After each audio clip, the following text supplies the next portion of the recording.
I do want to thank everyone for being here and say good morning. We're actually super jazzed about this is I guess the people you'll hear from today, we've been talking about for a while. I'm Amy Cook. I'm the president, board chair, and co-founder of Always On Energy Research, and we are a 501c3 nonprofit research organization. Energy is in everything. And gosh knows, we've learned that more over the last few years with inflation and what's happened to the price of energy. And it is the new economic paradigm and the threat to America's ability to power its grid, power homes, schools, small businesses, its economy, our entire way of life is threatened. And that's why we're here today. On our website, which is aoenergy.org, that's aoenergy.org, you're going to notice a quote on our home page, and it says, "In God we trust, all others must bring data." So, and we firmly believe that because that's what we do. We bring data to the energy policy debate. But we bring the most important data, the data that's actually usually missing from the debate, and that's the cost to consumers and the cost to our ability to reliably power our grid. With the movement to alter how we power our grid, it's imperative that decision makers at every single level know that the impacts of these policies, the policies that they are advancing, they need to know what they are before they make their decision. And that's why we have started Always On Energy Research. So what we do is we take local, state, national energy policies, or we take new regulations and we model them for financial impact and reliability. And we answer a couple of key questions. What will it cost? What is this new policy going to cost? What will it cost to keep the lights on? And when all of that money is spent, when we've made all of that investment, will we be able to reliably keep the lights on? We also offer solutions, better ways to achieve particular policy goals that may be less expensive and more reliable. And we found such a huge demand for this that we decided to form our own research nonprofit to accommodate as many requests as possible. And with that, I'm going to turn it over to my two co-founders and colleagues, Always On Vice President of Research, Isaac Orr, and Always On Research Director, Mitch Rolling, to talk about one of the thing you want to hear most about is the impact of Tim Walz's our new the VP candidate, running mate of Kamala Harris, to hear about the impact of his policies on the state of Minnesota, and nobody knows it better than Isaac and Mitch. Gentlemen, you're up. All right. Good morning, everybody. Thank you for attending. We really appreciate you guys taking time out of your day to come and listen to us inform you about the energy policies that Governor Walz has implemented in the state of Minnesota. And no researchers have done more work in this area than Mitch Rolling and myself.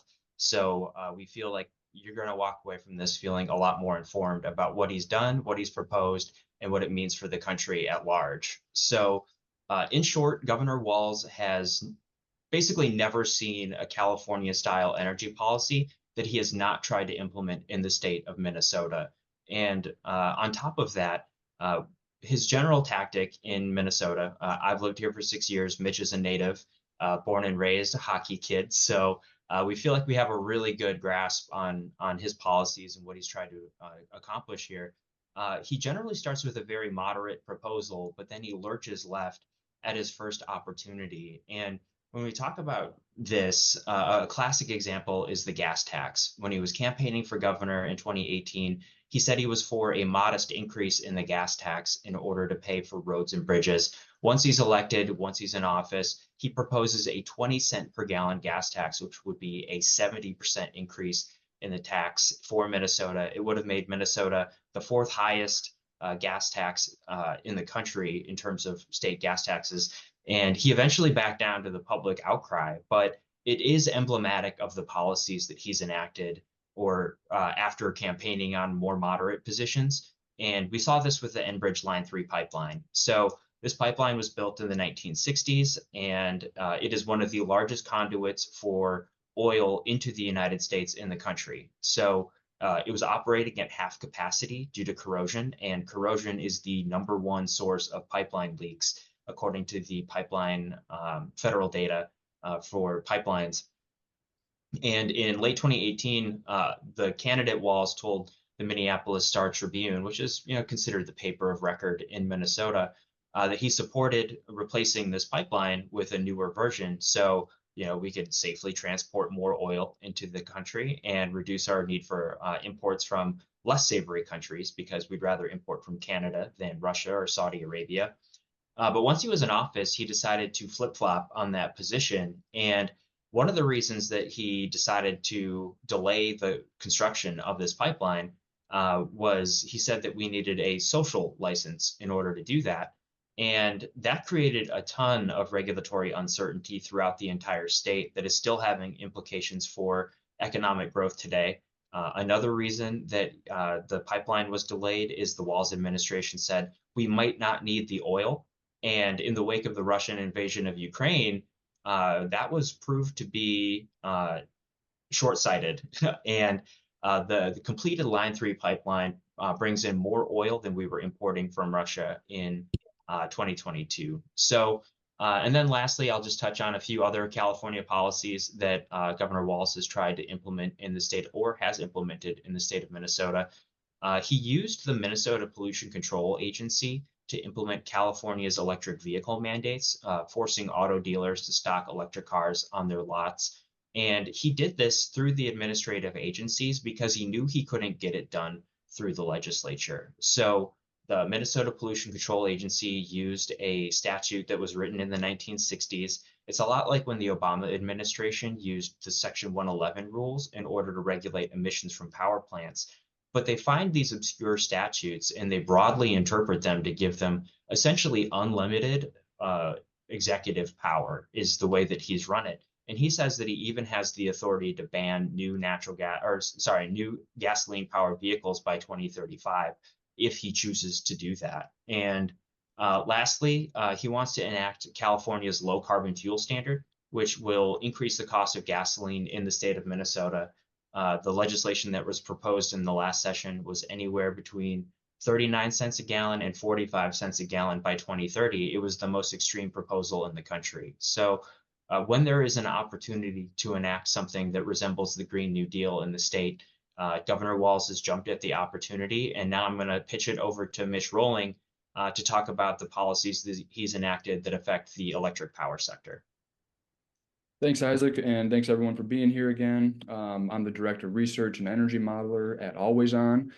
As Isaac has already pointed to, we've been analyzing Tim Walz's policies since 2018, when he was elected by running as a moderate candidate. But his electricity policy is another example of how he started moderate, but then lurched more extreme. He originally wanted a 50% renewable mandate by 2050, and he increased not only the benchmark from 50% to 100%, but the timeline from 2050 to 2040. And just to refresh people's memories, in the 2000s, Minnesota had some of the lowest electricity prices in the country. However, thanks to these mandates that started in 2007 and increased under Walz, Minnesota electricity prices have grown by 1.7 times faster than the national average. And the state's price advantage has completely erased due to these mandates. Our research shows that the 100% carbon-free mandate signed into law by Governor Walz will continue these price increases and would cost the state over $300 billion through 2050, increasing electricity bills by as large as $3,000 annually. In Minnesota, that is an extra 2 months' rent for the average Minnesotan. Not only that, but industrial customers in Minnesota, who already pay some of the most expensive rates in the country, will also see electricity costs increase by an average of over $200,000 per year through 2050. These out-of-control costs have already caused the Northern Foundry inhibiting Minnesota to close down, specifically citing rising power costs as the reason. Furthermore, this policy would fail to keep the lights on, as our research shows a massive 55-hour blackout in the middle of winter while stress testing the system for variable weather conditions. This is simply unacceptable, especially in one of the coldest states in the country, where many people would freeze without electricity to warm their homes.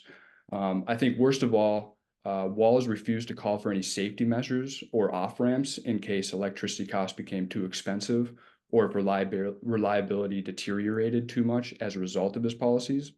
So to summarize, Walz's policies concerning Minnesota's electric grid will result in higher costs for worse service.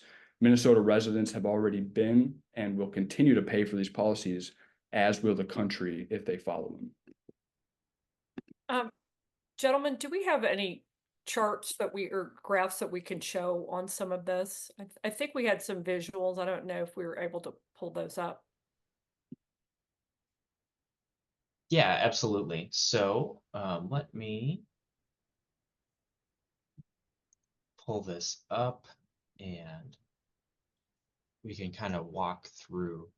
My problem is I have way too many tabs open all the time, so hopefully this is the one I'm hoping for.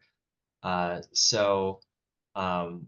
we're talking about pipeline corrosion, here's a graph from the Pipeline and Hazardous Safety Materials Administration. Here's Minnesota's electricity prices indexed to 2007. So Minnesota has seen their electricity prices increase 1.67 times faster than the national average since our original 25% wind and solar mandate was implemented in 2007.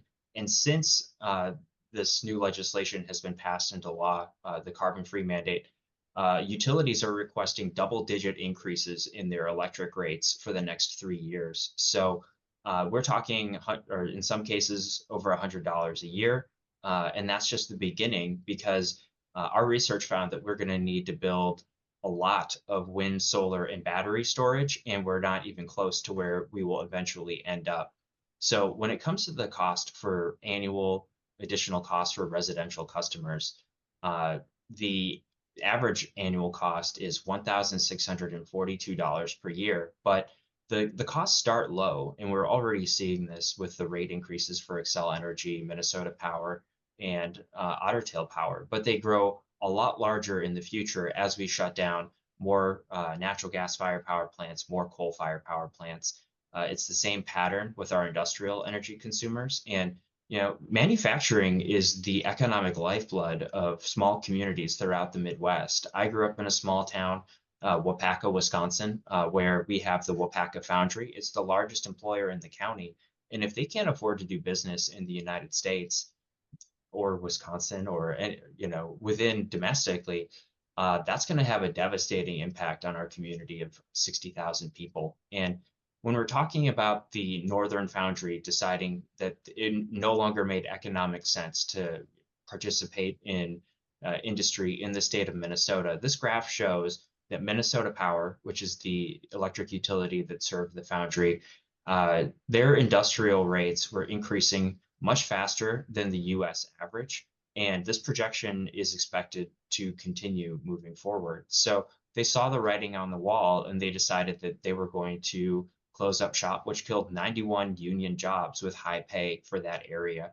And then lastly, when we're talking about blackouts, the reason that the 100% carbon-free electricity mandate that Governor Walz signed into law is going to be so expensive and unreliable is the legislation refused to lift Minnesota's nuclear ban on building new nuclear power plants, which would have allowed them to achieve the emissions reductions that they were looking for reliably and at far less cost. So when we're looking at the grid that this wind, solar, and battery storage mandate, which is effectively what it is, would necessitate on the grid in the future in 2040, we have this period in red where it's a 55-hour blackout, specifically because there's a wind drought. There's an 80-hour wind drought in the entire MISO footprint, which is the 15-state regional electric grid to which Minnesota belongs. where the wind is operating below 10% of its potential output for 80 straight hours, and then it's operating below 1.5% for 42 straight hours. So you can build a lot of wind turbines, but you can't make the wind show up to work. So we're gambling with the reliability of the electric grid as we impose these policies that force the closure of reliable coal and natural gas plants and require us to build things that are dependent on the weather. So yeah. Are there, and by the way, we have a one-pager available. We got a question about enlarging for visibility. And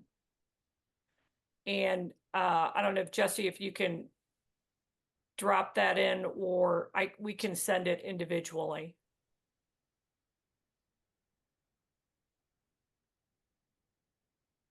I'm just gonna jump in. Yes, we can send the one pager out for sure. I have a few questions here from reporters who were not able to make it. From the perspective of climate change and carbon neutrality, what are the most reliable sources of energy? Yeah, I'll hop on this one. It's nuclear power and it's hydroelectric power. Those are the two that provide the most reliability, and they're also the most affordable because you don't have to overbuild your grid. So if you're going to be relying on wind and solar, you have to be able to meet your peak electricity demands, which in Minnesota happens in the summer when the wind is generally really low. So if you're going to be able to meet that peak demand using wind and solar, especially as the sun starts setting in the middle of the afternoon, you need to have an overbuilding, or you have to build more wind turbine capacity than you would need for nuclear. So ultimately, the best way to go about doing this would be to lift the moratorium on building new nuclear power plants and get serious about doing that.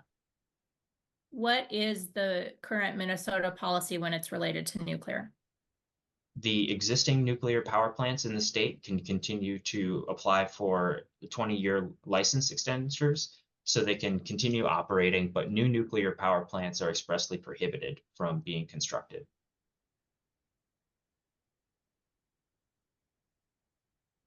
And how could, just from a middle of winter weather perspective, since we know Minnesota has probably more winter weather than other southern states, are there lessons learned, or what, how can we relate these policies back to like the Texas blackouts a couple of years ago?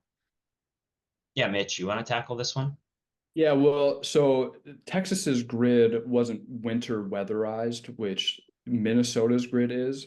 So there's a difference there. However, the results of a blackout will be pretty similar because it was very cold. And actually, I was living in Texas during that time. And so, it will be the same results. No heat, hard to get food, hard to travel, hard to get around in the snow. I mean, in Minnesota, a 55-hour blackout would be absolutely devastating. Similar to the ERCOT blackouts of 2021. And from a business perspective, why should businesses be concerned about grid stability and reliability?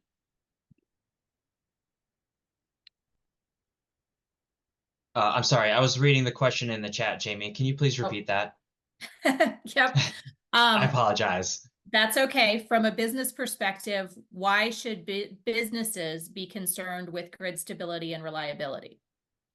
Oh, it's a huge bottom line for their industry. Mitch and I wrote a piece recently about the impact of a blackout on a grocery store in Colorado, and they were incurring thousands of dollars in damage because they could not keep their refrigeration units working. They had to throw out all this produce, and hospitals, manufacturing facilities, like you can have a lot of problems go if you don't have access to reliable power. That's why hospitals have diesel generators parked on site. So, our society has never been more dependent on 24/7 access to electricity. And we probably never be less dependent upon that in the future. So we really need to make sure that we are setting ourselves up for the future by having a reliable grid that's affordable for everybody. There is a question in the chat. Can you guys speak about how Governor Walz bypassed the legislature to implement the clean cars rule and the impacts they may have on both consumers and the electric grid? Yeah, I spoke to this a little bit earlier, but essentially what he did was he found a vague passage in legislation that had been passed to regulate regional air quality issues stemming from the use of automobiles, and the Minnesota Pollution Control Agency, at Governor Walz's direction, used that in order to say, okay, well, we have clear statutory authority to implement regulations that limit greenhouse gases from or from the vehicle sector, the transportation sector. So then they went through a rulemaking process that, is very similar to what the EPA does. They send out comments, they take the comments, they go to an administrative law judge, and then they become, effectively law if they survive legal challenges. And in this case, they did. So now auto dealers are required to stock around 14,000 electric vehicles on their lots throughout the state. And that's not a lot of cars considering how many are on the road in the state of Minnesota. So for now, the impact on the electric grid is probably small. But as you get more electric vehicles in neighborhoods or in cul-de-sacs or things of that nature, the distribution system, the transformers on the outside, if they don't have an opportunity to cool down at night, they wear out much faster. So we're going to have to not only think about how do we charge these from a generator standpoint, do we have enough natural gas, nuclear, wind, solar plants on the grid in order to charge these vehicles, but is the transmission and distribution system going to be robust enough in order to accommodate this influx of electricity charging demand? And that's a huge question right now. So our modeling only looks at the cost of building all of the stuff you need in order to charge or basically run the grid. And we haven't looked at the transmission and distribution side, which is likely going to add hundreds of millions, if not billions of dollars to the total cost of providing electricity to Minnesotans. And you guys also modeled for the Independence Institute the cost of Governor Polis's EV, essentially, his goal of electric vehicles or electrifying transportation. And I don't have the exact figure off the top of my head what you guys figured the cost. There were two costs. One was you have to continue overbuilding the grid, and then to accommodate electric vehicles. And then as the other thing, you have to build out the transmission lines. I don't know if you remember off the top of your head what that amount was. We have actually modeled cost on that, which we can extrapolate from other states to look at. I mean, Walz is part of that same philosophy of total electrification.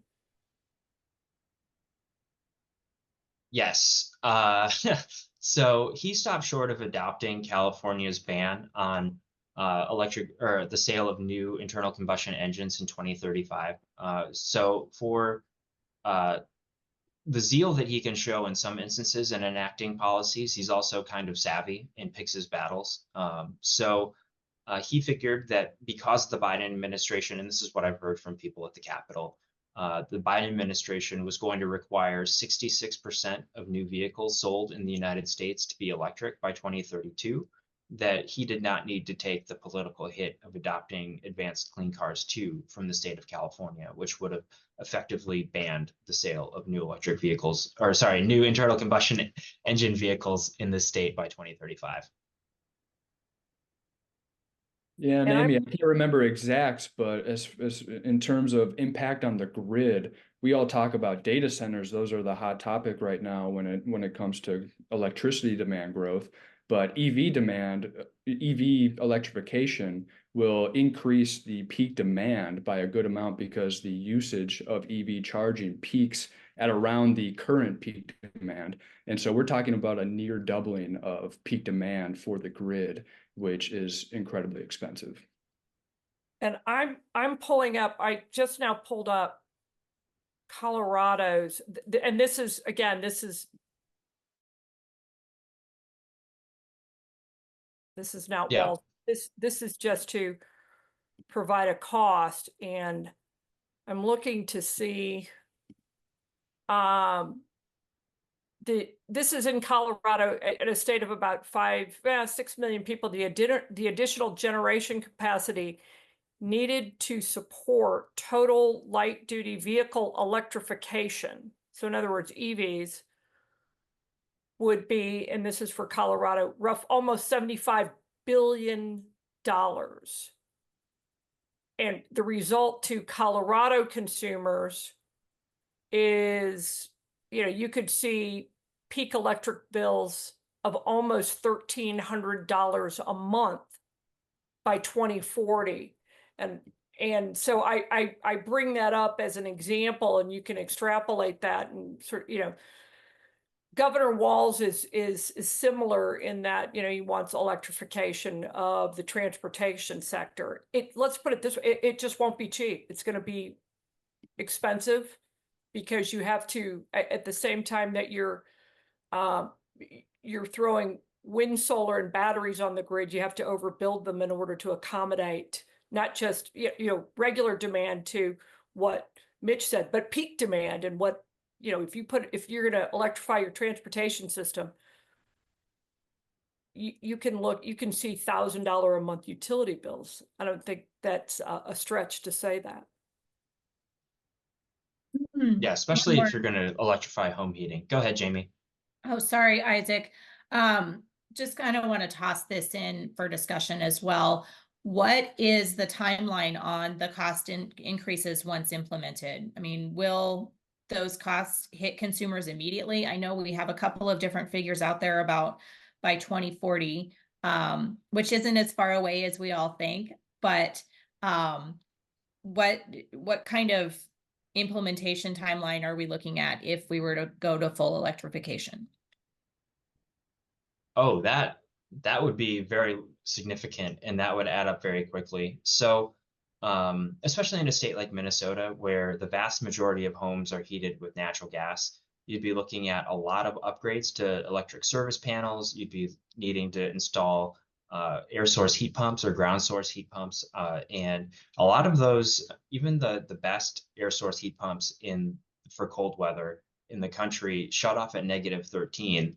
And it gets a lot colder than that sometimes in the state of Minnesota. So you would either have to have electric resistance heat in order to have a backup, or you'd have to keep your natural gas or fuel oil furnace available for times like that. So the costs will be gradual at first, and then they will ramp up significantly over time. And Mitch, I don't know if you want to elaborate on that timeline a little bit, but as I said earlier, the electric utilities in Minnesota are already asking for double-digit increases in their electric rates. Xcel Energy, which is the largest electric utility in the state, requested a 21% increase in the cost of electricity over 3 years.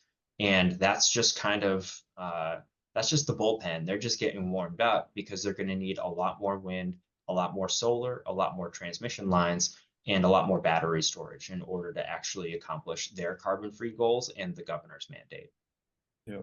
And yeah, I think you covered most of everything that's important there. The one thing I'll say though is the timeline really depends on the timeline that they enact, right? If it's by 2030 or 2050, the 2030 will be more expensive because you have to fit all those expenses in a shorter timeline, and they get spread out over fewer megawatt hours of demand or sales from customers. So if the shorter the time span, the more expensive it's going to get, the quicker it's going to get. And one of the things we want to point out and highlight is that we bring those cost analysis, that data, to a debate about that is usually centered only on emissions. There's rarely do you hear this, how much is it going to cost consumers? And so that's the important pieces that are missing are the reliability piece and the cost piece. And that's specifically what we do at Always On Energy Research. We bring that data, which we actually think is the most important. We expand the debate to include the most important data and which is cost and reliability, as opposed to that very narrow lens of looking at these policies solely through emissions reduction. There is so much more to these. It's complex, we get it. And lawmakers and decision makers have a lot of other things they must do. We provide the data that they are not getting anywhere else, and that is cost to consumers. And will we be able to actually keep the lights on? So these guys, they do all the modeling, and then our services, we present the data. It's up to lawmakers or decision makers what they do with it at that point. So Amy and Isaac and Mitch, why does the EPA not consider reliability in all of their reviews of everything? That's a great question. Good question. That is a great question. We wish they would. So one of the largest impediments or threats to grid reliability moving forward is the EPA's actions to regulate CO2 emissions from coal-fired power plants, new natural gas power plants, and they're also working to formulate regulations on existing natural gas power plants. And the thing that is problematic about the way they go about doing this is they actually don't model the reliability of the grid during this entire process. And that's why who is in the White House and who is directing the agencies to promulgate certain rules is incredibly important. And maybe that is scaled back a little bit in the wake of some Supreme Court decisions. But when the EPA is making a rule, they look at something called resource adequacy, not reliability. And this is getting into the weeds. Resource adequacy is, like, in its most basic form, it's a little like pole vaulting, right? So the Olympics are on. I think that it's going to be timely. So essentially what happens when a grid planner is thinking about how do I make my system reliable? They know that they have a projected peak demand, and then they have a reserve margin or a margin of safety that's generally about 15% above the expected peak demand. So every type of resource on the grid, whether that's coal, nuclear, natural gas, wind, or solar, is given a capacity credit, or essentially the grid operator estimates how reliable that asset will be during a time of peak demand. And coal, nuclear, and natural gas get high capacity credits because they're highly reliable assets. But wind and solar get lower capacity credits because maybe they're available and maybe they aren't. So when EPA was doing their regulations, they were doing a resource adequacy analysis, but they were using very optimistic estimates for how reliable wind and solar would be. And they were relying on wind and solar to meet that projected peak demand, especially in their carbon rules, their final rules that they finalized earlier this year. The Mid-Continent Independent Systems Operator and the Southwest Power Pool, which is the regional transmission organization just to the west of MISO, EPA was expecting solar to be available 80% of the time in Southwest Power Pool. So it was always sunny in these EPA models, when in reality, we all know that the sun is going to go down at some point, or maybe it's cloudy and you're underperforming. So what we do at Always On Energy Research is we take the modeled grid that EPA puts forward, whether that's for MISO or Southwest Power Pool. We could do it for any region of the country, and we say, okay, these are the power plants that EPA is using to clear the bar, pole vault over the bar and the reserve margin. What happens if we look at that from a historical perspective for electricity demand, which fluctuates by the hour as people wake up, turn on their appliances, go to work, and also hourly fluctuations in generation from wind and solar resources, which are dependent on the weather. And when we did this, we found massive blackouts in both MISO and SPP that accounted for about 20% of the peak electricity demand in both of those regions of the country. So we're talking of up to 60 million people being affected by rolling blackouts as these outages are kind of rolled from one state to another in order to keep the entire grid from crashing and having a disaster on our hands. So EPA says that resource adequacy is good enough, and we argue that based on the accreditation that they're giving wind and solar, that no, it isn't. And we need to be modeling the hourly reliability of these regulations.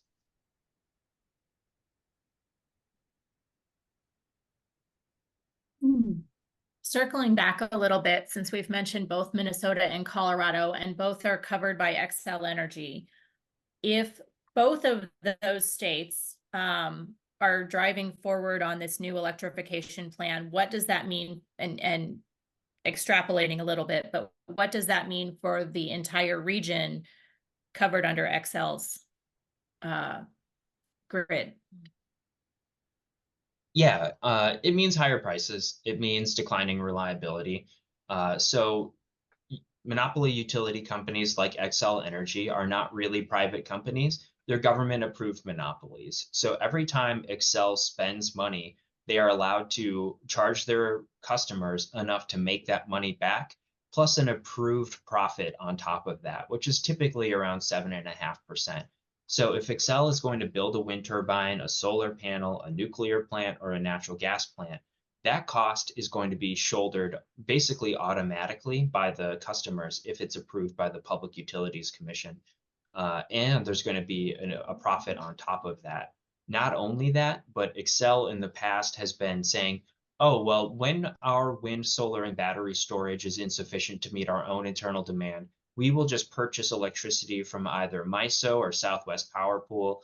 And we're going to essentially say, we'll import at times, but we're also going to be exporting sometimes. So it all comes out in the wash. And the problem with that is states throughout the country are also pursuing these carbon-free policies and assuming that they will also be able to purchase electricity on these regional markets like MISO.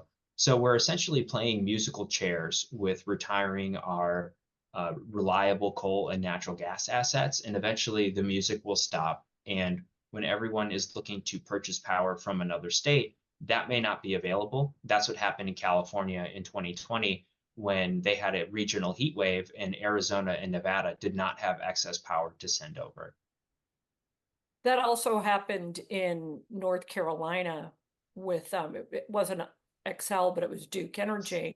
They were very open about what happened. They underestimated the drop in temperature and the length of the temperature. This was wintertime, it was Christmas 2022. So their forecasting was inaccurate. They had some mechanical issues. They said solar performed as expected, meaning it didn't show up at night. And then they had some power purchase agreements that didn't materialize because the same weather that was affecting North Carolina was affecting other states where they had hoped to be able to purchase power. That power isn't available because another state, somebody else has first right of refusal of it. So North Carolina experienced roughly 14 hours of rolling blackouts for that very reason. So the idea that, oh, well, I've got power purchase agreements, I'm fine, is playing musical chairs. It's also a little bit like playing Russian roulette with your ability to actually power your grid. And if you can't power it, it's dangerous. People lose their lives. And we saw that in Texas. This is not, this is serious, and it's a threat. Amy, there's another question from the chat. Do you want to read that? Yeah, has anyone studied the impact of dramatically higher electricity costs on Minnesota employers such as 3M, IBM, Marvin and Anderson Windows? How will these employers respond to massive utility cost increases? I think you all mentioned the foundry in Hibbing. Anyone else? So there have been other companies that have quietly left the state, and electricity prices were part of that. So what we're going to see happen right now, the Minnesota Public Utilities Commission, which is composed of 5 members, all of whom were either appointed or reappointed by Governor Walz, they are trying to limit the impact of electricity increases on residential customers to the extent that they can. And in order to do that, they are cost shifting to commercial and industrial consumers. So what we've seen on the Iron Range, where iron mines and paper mills consume as much electricity as the city of Minneapolis, they have sought to get special rates for those large energy intensive, they call them trade exposed industries. So the big companies that can flex their muscle in St. Paul and at the Public Utilities Commission, they are probably going to try and get preferential rates for themselves and their facilities. A lot of times these companies will build on-site solar in order to sell electricity back to the grid at a retail rate instead of a wholesale rate. So what that does is it increases the costs for everybody else because of net metering policies and things of that nature. So the moneyed companies will do basically whatever they can within the state in order to reduce their exposure to higher prices, which is a rational response. However, that is going to make life more difficult for the businesses that can't afford to do that and don't have the same representation in St. Paul. So you may see some of those look to cut expenses elsewhere. Maybe you see more automation, or maybe you see them start to relocate certain parts of their business to other parts of the country. And if we're looking at what can, how can we extrapolate Minnesota policy nationally? What does this mean for the country? Yeah, that's a great question. I think Governor Walz has essentially implemented his own Minnesota Green New Deal over the years, or at least he's tried to. So I think that you are going to see a continuation of policies that try to outlaw thermal generators, at least coal and natural gas generators. So we can expect EPA to continue their regulatory proceedings, I guess is the nice way to say that. And also, I think that the influence of California's energy policy is going to be a lot more apparent in this administration than even the Biden-Harris administration. So we're going to have a lot more scrutiny on approving new oil and natural gas pipelines. The Federal Energy Regulatory Commission is going to be up, or commissioners will be appointed, and they have a lot of sway over whether liquefied natural gas export terminals are being permitted and pipelines. So we have an opportunity to either reverse course on some of these policies and decide, no, we want to be an energy leader in the world and promote our own domestic production, or we can kind of continue down the path that we've seen for the last 4 years, which weakens reliability and hampers our ability to produce our own energy here at home. I would add to that, there's also a geopolitical threat to all of that, right? So we have the ability, we have the resources to be a global energy leader, and not just power our own country, but power our allies, so they don't have to turn to Venezuela or to Russia looking for fossil fuels. We will not just destabilize our own economy and our own grid, but it has the potential to destabilize the world and shift the balance of power away from the United States and towards regimes that are, let's face it, less friendly to freedom and any, as some folks like to say, our democracy.